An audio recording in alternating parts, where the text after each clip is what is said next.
दिन रहत उदासी, जिस दिन रहत उदासी, अखियाँ हरि दर्शन की प्यासी, हरि दर्शन की प्यासी, अखियाँ हरि दर्शन की प्यासी।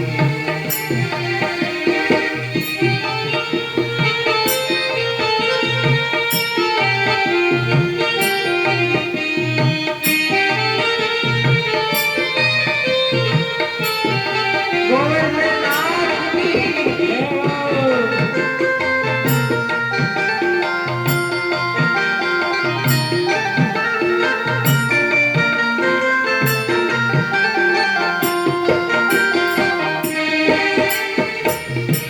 केसर तिलक मोतिन की माला, वृंदावन की भांति।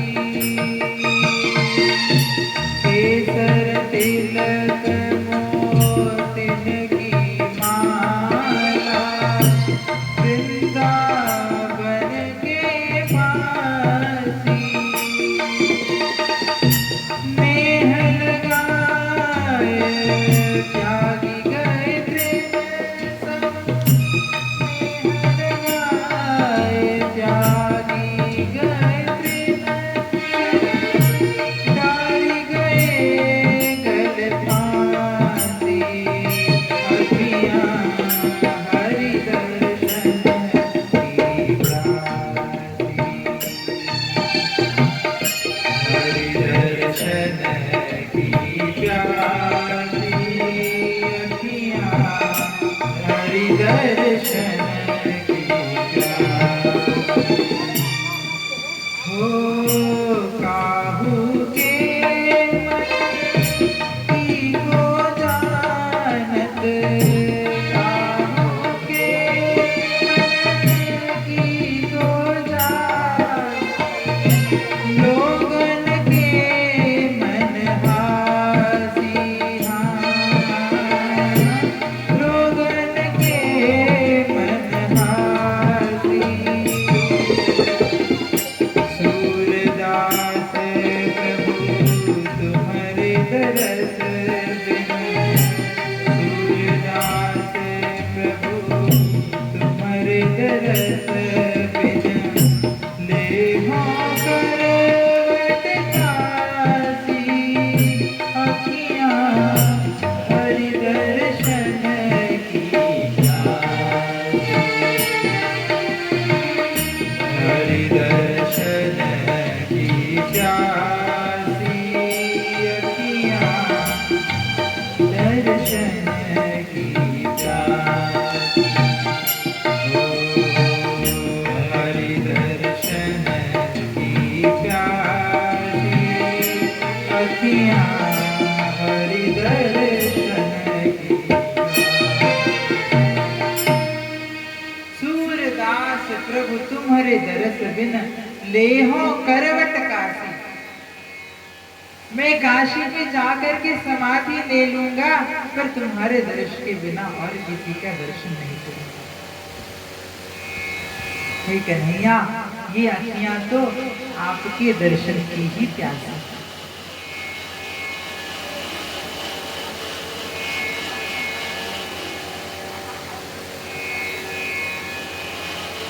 श्रवण भक्ति के आचार्य जो परीक्षित जी हैं, आखिर इनमें ऐसी क्या खासियत है कि ये श्रवण भक्ति के आचार्य बन गए।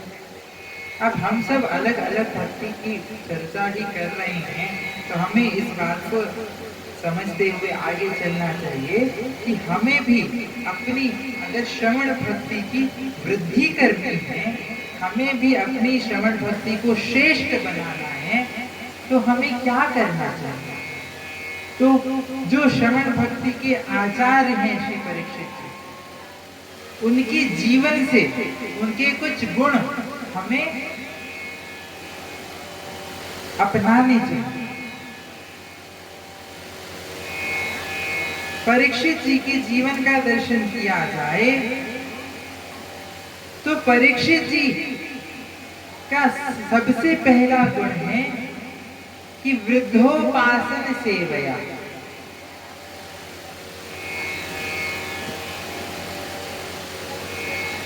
पूरे भूमंडल का एक छत्र साम्राज्य जिनके पास है, उसके बाद भी परीक्षित जी वृद्धोपासन सेवया, बुजुर्गों के, वडीलों के, ब्राह्मणों के, विप्रों के सबसे बड़े भक्त। परीक्षित जी का जीवन दर्शन भागवत जी में देखा जाए तो परीक्षित जी अपने राजकाज के सारे निर्णय संतों एवं ब्राह्मणों के विचार विमर्श के बाद ही करते,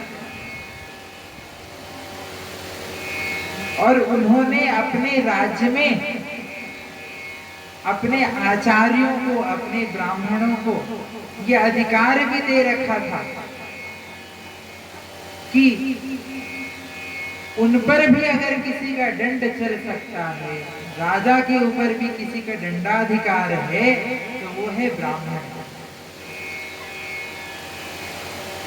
पूरी प्रजा का दंडाधिकार राजा के पास है, पूरी प्रजा को दंड देने का अधिकार राजा के पास है, सबके साथ न्याय करने का अधिकार राजा के पास है। परंतु राजा का, सम्राट का भी अगर कोई अपराध हो तो उसे ठीक करना और उसे दंड देना, उसे प्रायश्चित करवाने का अधिकार ब्राह्मणों को।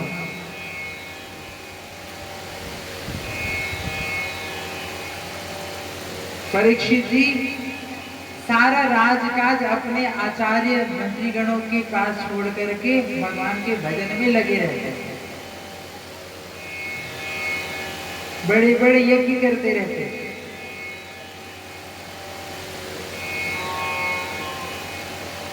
तो वृद्धोपासन सेवया पहला गुण। दूसरा गुण देखा जाए तो परीक्षित जी में है कि वो पतितों को भी अपनाने का जो स्वभाव है, कोई कैसा भी पतित हो, कितना हो बुरा आदमी हो, कितना हो बुरे स्वभाव वाला हो, हजारों दुर्गुण उसके अंदर हो, पर फिर भी उसे जो अपना ले, ऐसा स्वभाव होना चाहिए। यदि हमें अपनी श्रवण भक्ति श्रेष्ठ करनी है तो ये स्वभाव हमारे अंदर होने चाहिए। आप कहेंगे ऐसे कैसे हो सकता है? तो इतने पापी कलयुग में भी जो एक श्रेष्ठता को देख करके उसे अपना लेते हैं।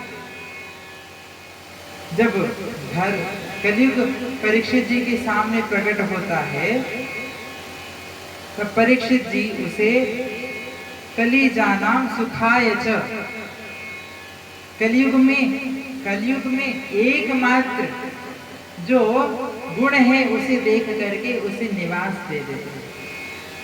वो क्या गुण है?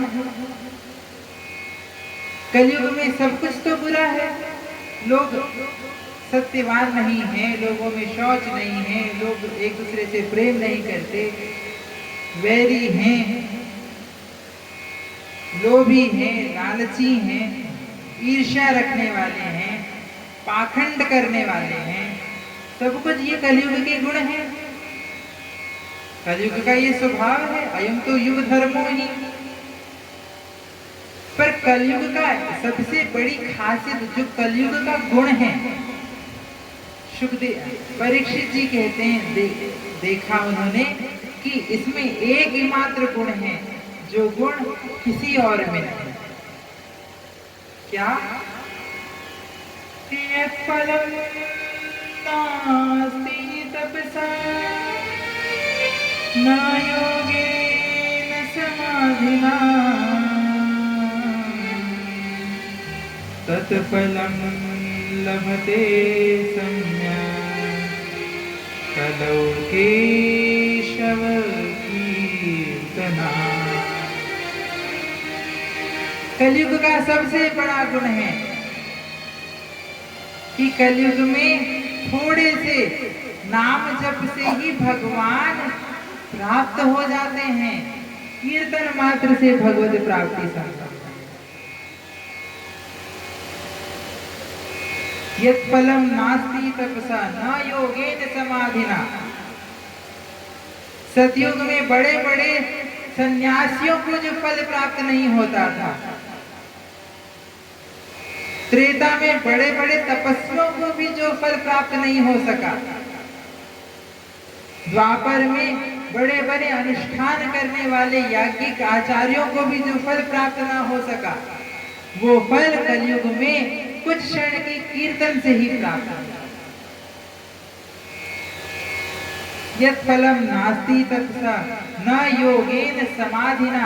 योगियों को समाधि भी जिसे प्राप्त नहीं हो सकी, समाधि में सिर्फ योगियों को भी जो भगवत प्राप्त नहीं हो सके, उस भगवान की प्राप्ति कलयुग में भगवान के नाम संकीर्तन से संभव है।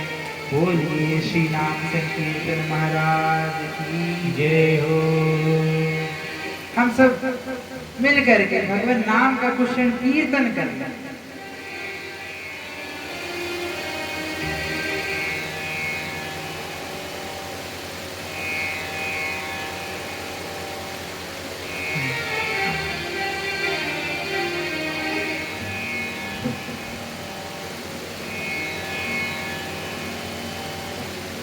श्री राधे गोपाल भज मन श्री राधे। श्री राधे गोपाल भज मन श्री राधे। श्री राधे गोपाल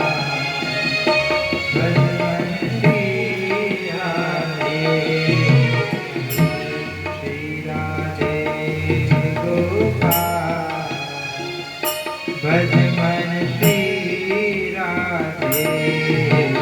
श्री राधे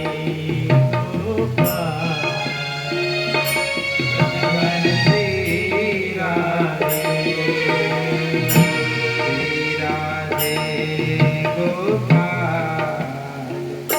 भज मन श्री राधे।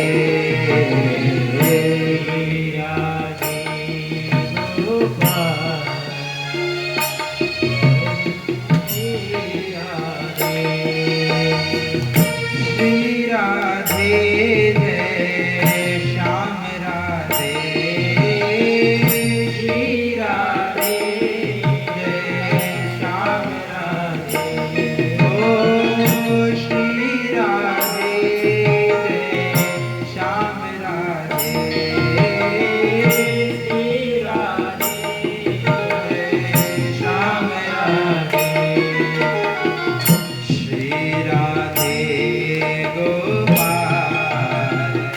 भज मन श्री राधे।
तो वृद्धोपासन सेवया, पतितों को अपनाने का स्वभाव।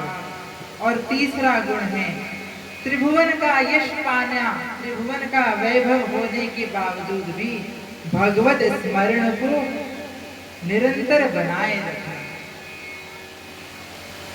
परीक्षित जी के त्रिभुवन के सम्राट हैं, पूरी पृथ्वी का एक छत्र साम्राज्य है, पर भगवान की स्मृति को कभी भुलाया नहीं, निरंतर भगवान नाम का स्मरण करते रहे।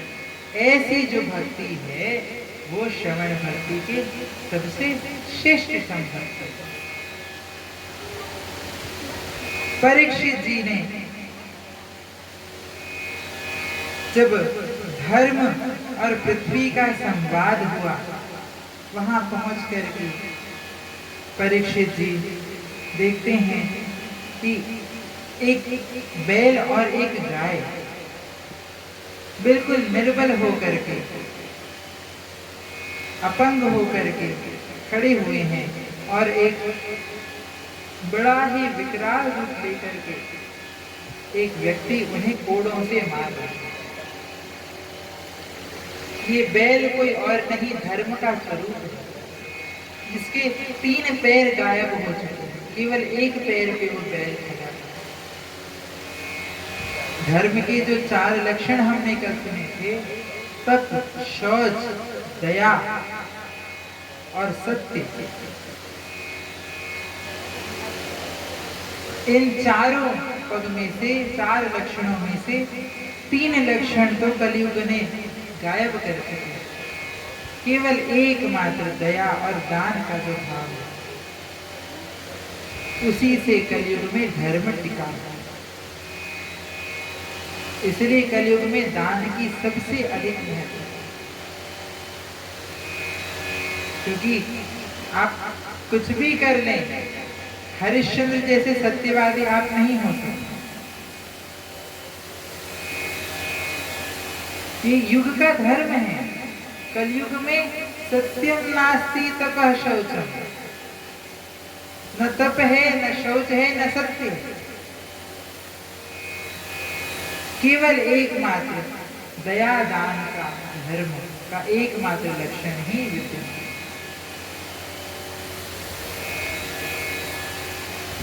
दानों में सबसे श्रेष्ठतम दान कहा जाता है गौदान।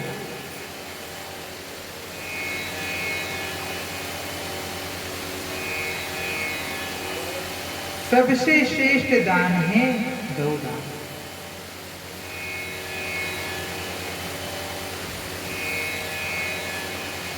तो एक पग से धर्म खड़ा है और बिल्कुल निर्बल हो चुकी पृथ्वी रूपी गाय खड़ी है महाराज परीक्षित के सामने, और एक विकराल रूप लिए हुए काला काला व्यक्ति कलयुग उन्हें प्रताड़ित कर रहा है। उसे देख करके परीक्षित जी दुखी हो गए। दुख के 3 कारण हैं। एक कारण तो दुख का होता है अपने कर्म। हम जैसा कर्म करते हैं उसकी जो हमें फल मिलता है, अगर उस फल से हमें दुख होता है, हो सकता है, जैसा कर्म होगा वैसा फल होगा। दुख का एक कारण है कर्म। दुख का दूसरा कारण है काल।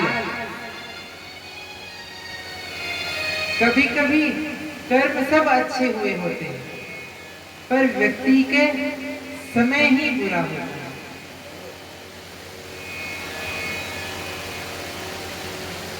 काल के कारण उस व्यक्ति को दुख आते हैं। और तीसरा कारण है स्वभाव। अब किसी ने ठान ही लिया है कि मुझे खुश होना ही नहीं है। कुछ लोग होते हैं जो कभी खुश ही नहीं होते, हमेशा मुंह चढ़ाए बैठे रहते हैं।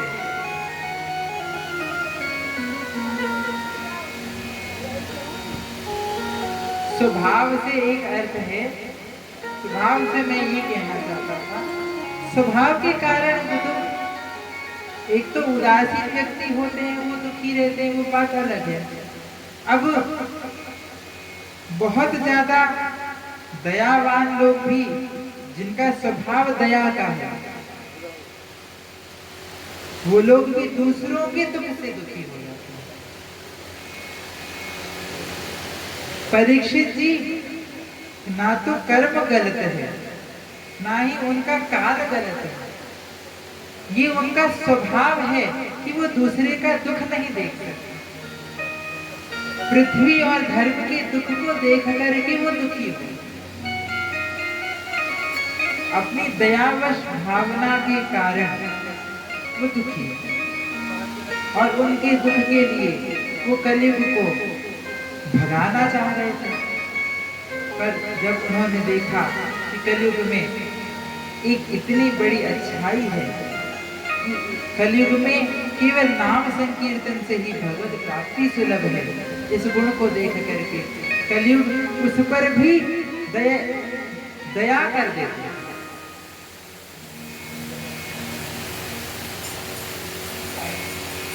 जो मैंने भागवत, महाभागवत और परम भागवत, ये जो 3 श्रेणियां बताई थी ना, उन्हें भागवत तो वो होते हैं जो अपने धर्म का अनुष्ठान करते हैं, अर्चा विग्रह की सेवा करते हैं, शास्त्रों का अध्ययन, श्रवण, कीर्तन सब करते हैं, पर दूसरों से ज्यादा मतलब नहीं रखते, वो तो है भागवत।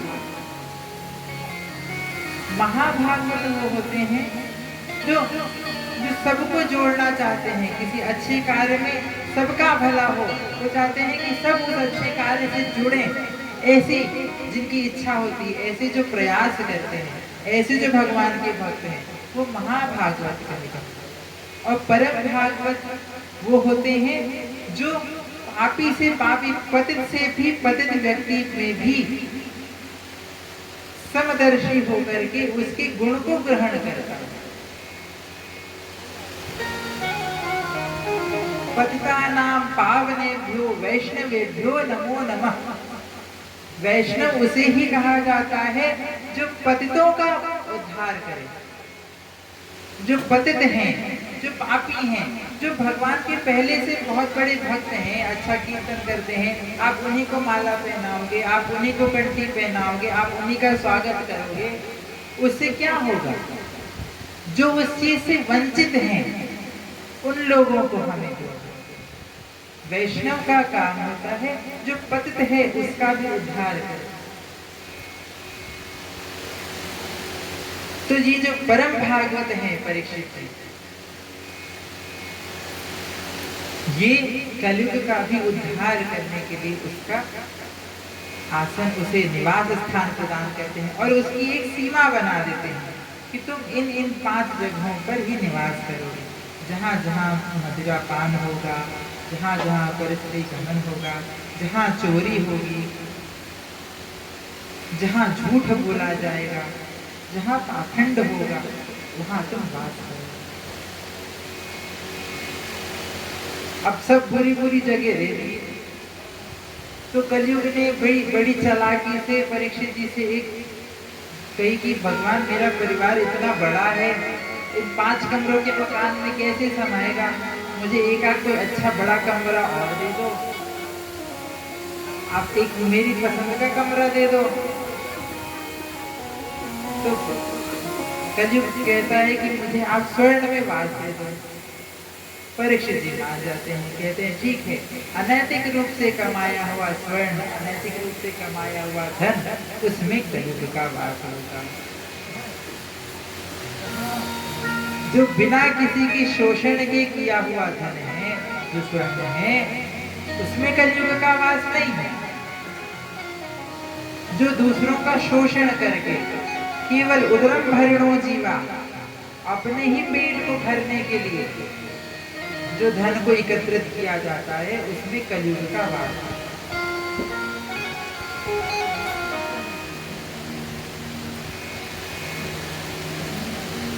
तो कलयुग को निवास मिला। महाराज परीक्षित जी ने उन्हें अब कलयुग धीरे धीरे अपने पैर पसारने लगा।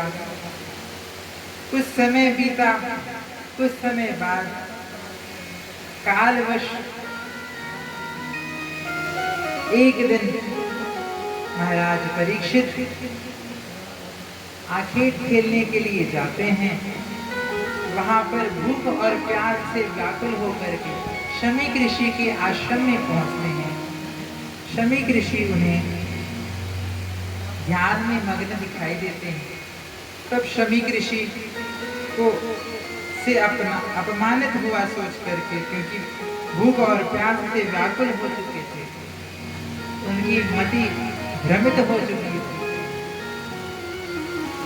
परीक्षित जी वहां पर एक मरे हुए सर्प को शमीक ऋषि के गले में डाल देते हैं। और जैसे ही ये खबर शमीक ऋषि जी के पुत्र श्रृंगी ऋषि जी को पता चलती है, तो वो जिस नदी के किनारे थे वहीं से